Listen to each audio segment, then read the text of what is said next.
नमस्कार अनि स्वागत छ तपाईहरुलाई हाम्रो यस YouTube च्यानल पौडेल टिभीमा। म हुँ नेपालीज भए। फाइनल्ली नेपाल सरकारले टिकटक ब्यान्ड गरेको छ। तपाईहरुको मोबाइलमा पनि टिकटक चलिरहेको छैन होला।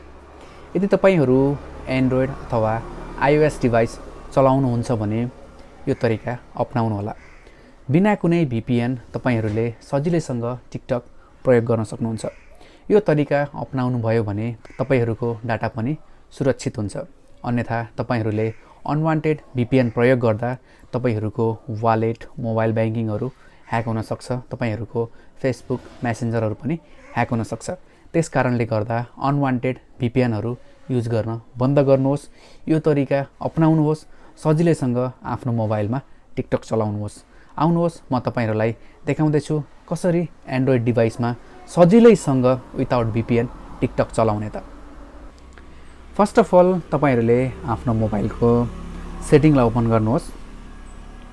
सेटिङ ओपन गरिसकेपछि यहाँनिर तपाईहरुले सर्च बार देख्न सक्नुहुन्छ। सर्च बारमा क्लिक गर्नुहोस्। यहाँनिर सर्च गर्नुहोस् DNS भनेर सर्च गर्नुहोस्। यहाँनिर देख्न सक्नुहुन्छ कनेक्सन भन्ने अप्सनमा प्राइभेट DNS भनेर अप्सन रहेको हुन्छ। यसलाई टच गर्नुहोस्।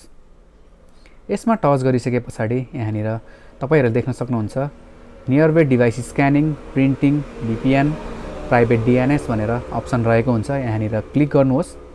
तपाईहरुले कुनै पनि सिस्टम चेन्ज गर्नुपर्ने छैन। तपाईहरुले वाइफाईमा गएर 1.1.1.1 हानेर केही पनि गर्नुपर्ने छैन। तपाईहरुले डाइरेक्टली यहाँनिर एन्ड्रोइड डिभाइसमा सर्भरमा गएर प्राइभेट DNS अन गरेर यहाँनिर तपाईहरुले लेख्न पर्ने हुन्छ।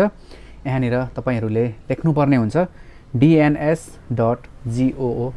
मैले अलरेडी नै यहाँनिर सेभ गरेको छु। तपाईहरुले देख्न सक्नुहुन्छ। क्यापिटल लेटरमा DNS टाइप गर्नुहोस् .google टाइप गरेर यसलाई सेभ गर्नुहोस्। तपाईहरुले अब देख्न सक्नुहुन्छ सजिलैसँग हामीले टिकटकलाई मैले यहाँनिर देखाउँदै छु।